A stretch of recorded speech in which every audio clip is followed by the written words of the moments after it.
Eh bien, salut à tous. Alors aujourd'hui, dans cette nouvelle vidéo, nous allons revoir un petit peu le Q6600, le corps de quad Q6600. Je tenais à vous préciser que je ne sais pas quand est-ce que je referai des vidéos, puisque je me suis fracturé le scaphoïde, et donc du coup, ça nécessite une opération, donc du coup, qui m'empêche de faire des vidéos et des montages. Fabuleux. Bon, alors la carte mère, c'est la Gigabyte EP45 TS3, nous avons 4 Go en DDR2800. Le système Windows 8.1 sur un SSD et le jeu sur un disque dur.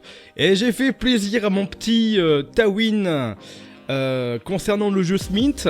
Alors nous avons une GTX 750 Ti et on voit que le Q6600 lui en revanche est à 100%. Il n'a pas crash du tout le jeu alors que je m'y attendais personnellement, non, juste le processeur est à 100% d'utilisation, mais il n'a pas bronché une seule seconde et franchement je m'y attendais à ce qu'il crache vraiment. Alors tous les jeux sont en graphisme moyen, on est en moyenne à 25-30 images par seconde peut-être pour les plus hautes, mais en tout cas Smith est jouable sur un Q6600. Donc le corps de quad Q6600 de chez Intel à l'époque qui est sorti en 2007 ou 2008, quelque chose comme ça. Le jeu est sorti, bon je vous mettrai quelque part dans la vidéo. Et franchement, ouais, c'est assez jouable. Bon, bien sûr, hein, je préférais jouer quand même avec mon Intel Core i7 6700K avec ma GTX 1080, mais il s'en sort pas trop mal. Voilà, donc j'espère t'avoir fait plaisir, hein, Tawin. Allez, le jeu suivant, Saints Row 4, évidemment. Bon, on y retourne aux mêmes scènes. Bien sûr, éventuellement, je pourrais éventuellement trouver une sauvegarde 100%, des trucs comme ça pour vous, hein, changer de scène, etc. Parce qu'à chaque fois, je vous montre toujours les mêmes. Voilà, donc on reste dans la limite de 30 images par seconde. Le processeur, une moyenne de légèrement plus de 85% d'utilisation, rarement à 100%. Mais il s'en sort pas trop mal, bien sûr. D'ailleurs, ce jeu, c'est le seul qui est en graphisme élevé. Et bien sûr, je précise aussi que la résolution de tous les jeux sont en 1080p, c'est-à-dire en Full HD. Pour un processeur 2007-2008, même si c'est un Q6600, ça branche pas une seconde. Non, franchement, toujours ce jeu de belle image, franchement... j'en suis toujours accro. Alors du coup on passe à Dirt Rally et le CPU est utilisé à 100%. Une moyenne d'images qui atteint rarement les 30 images par seconde. Je me suis un petit peu amélioré à force de faire des tests bench avec ce jeu. Et on va pas dire que c'est jouable, mais bon ça va, il y a sûrement pire quand même, si vous utilisez, je sais pas moi, un Athlon 64 3800 plus par exemple. Là, je pense que ça peut traîner. Je m'y attendais un tout petit peu que la carte graphique est un peu étranglée. Je pense que ça joue peut-être aussi, je sais pas. Mais il y a de fortes chances. Bon, bref, voilà. En gros, vous êtes à 30 images par seconde avec Dirt Rally. Et pour information, j'utilise un Ventyra de chez Intel.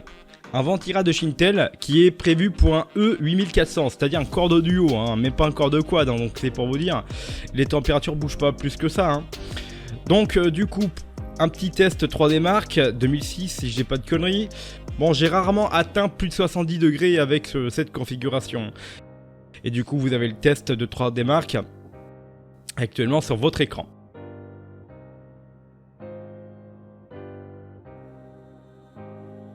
Alors le jeu suivant c'est Crysis. Crysis c'est franchement un jeu encore potable sur ce processeur, sachant qu'il est sorti à plus ou moins la même année que ce processeur, le Core de Quad Q6600 qui a une fréquence de 2,4 GHz, je vous le rappelle. Et franchement, je m'attendais à que le processeur franchement souffre un petit peu plus, genre des 90-100%. Il s'en sort avec une moyenne de 65-70% d'utilisation. Franchement, c'est pas trop mal. Bon, par contre, il reste quand même à 30 images par seconde en moyenne, bien sûr. J'ai l'impression que quoi que je fasse avec n'importe quel jeu, on reste à 30 images par seconde. On est peut-être monté un petit peu à 40 images par seconde. Bon, soit. Alors ici, W Prime, histoire de tester un petit peu en bench, c'est une sorte de CPU stress si vous préférez, afin de stresser un petit peu notre corps de quad Q6700. Bon, voilà, vous avez un petit résultat, je vous le mets vite fait, je vous le donne en mille. Voilà, comme ça vous l'avez sous les yeux. Bon, j'ai prévu de le voir cloquer un petit peu plus tard évidemment. Je vais échanger son ventirad bien sûr, et on verra ça pourquoi pas pour une prochaine vidéo. Alors ici, CPU-Z et GPU-Z, vous voyez la configuration de cette config en fait. Donc concernant la mémoire, la carte mère, les barrettes de RAM, donc toujours la M-Data avec le fameux radiateur rouge que je vous ai déjà montré dans plusieurs vidéos. Donc voilà, on reste sur du 4 Go, je pensais que ça allait peiner un peu. J'ai hésité à mettre une barrette de 5 Go, enfin une de plus pour faire 5 Go. Pour que ça... Bon après c'est la 676, ça aurait été dommage de casser le truc quoi, le taux de transfert. Donc voilà la GTX 750 Ti de chez MSI et le fameux ventirad prévu pour un corps de duo E8400. Non je vous dis une connerie, je crois que c'est un E5300 d'ailleurs hein. Bon voilà, je fais tourner avec la FSP Aurum de 600 watts, 92 plus de rendement. Et franchement elle fait toujours son taf plus d'une dizaine d'années maintenant hein. Voilà, donc j'espère que cette vidéo vous a plu. Je vous dis à la prochaine, je ne sais pas quand. En tout cas, je vous dis à la prochaine les amis. Allez, bye.